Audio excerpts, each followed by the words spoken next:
Welcome to the Afterspin, opinions from thought leaders in our state. I want to ask John Hood and Rob Schofield. We talk a lot about rural problems in our state. The Insider's Colin Campbell wrote, no relation by the way, wrote a piece proclaiming that one reason for the rural area's lack of growth is because of an infrastructure crisis. Now, there are many municipal water and sewer systems that are taxed to capacity or are in poor repair.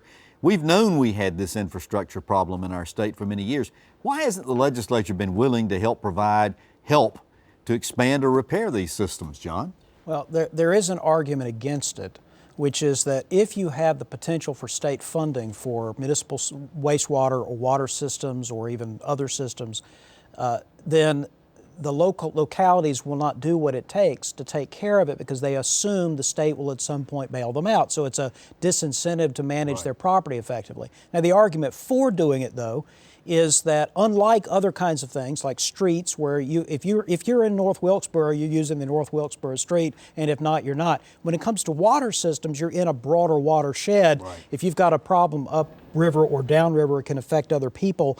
And so I think that there is an argument for some state involvement when it comes to water and wastewater treatment. Well, then you also get into the cost of service and charging people proper rates for what it actually costs to run these things. Well, and it's never popular to do so, but these are enterprise funds under local governments. They ought to be paying for themselves. Rob, I was sort of heartened by the fact that the legislature is talking about reestablishing the Clean Water Trust Management Fund. Obviously, that's the kind of stuff we need to be doing. We had Aaron Winia, who's Chief Legislative Counsel for the North Carolina League of Municipalities, on a little radio show I host earlier this week. And Aaron talked about the fact that we have lots of small towns in our state that are crumbling because they have fewer jobs. You know, there are 50 counties in North Carolina that have fewer jobs than they had before the Great Recession. The mill has moved out of town. That was the principal corporate taxpayer. And they just don't have the tax base now to maintain their facilities.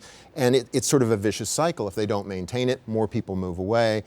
Add to that the fact that we have the infrastructure that we need of broadband internet, which is another critical 21st century infrastructure that we need in a lot of rural communities in this state.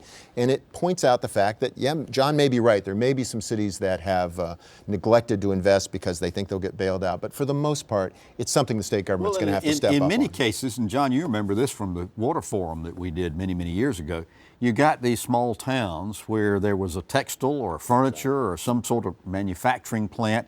They had to expand the water system in order to be able to handle the capacity that plant needed. Right. Well, the plant's gone overseas now, and they're stuck with this huge water system that they can't generate enough customers and revenues for to even keep the thing properly stirred up and clean. Right. They need to modernize. They need to adapt to the new economy. That's going to cost a lot of money. You think anything's going to happen with this infrastructure situation? I don't hear any, aside from schools, public schools they're talking about building.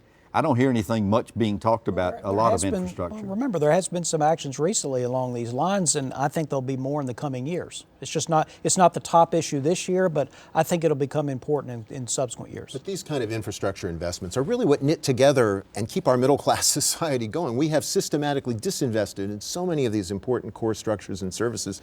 This is another one where we're just neglecting it at our own peril in the long run. Sure, we'll talk about this later on NC Spin. Well, we thank you for watching the After Spin. We'll have more video all during the week on ncspin.com.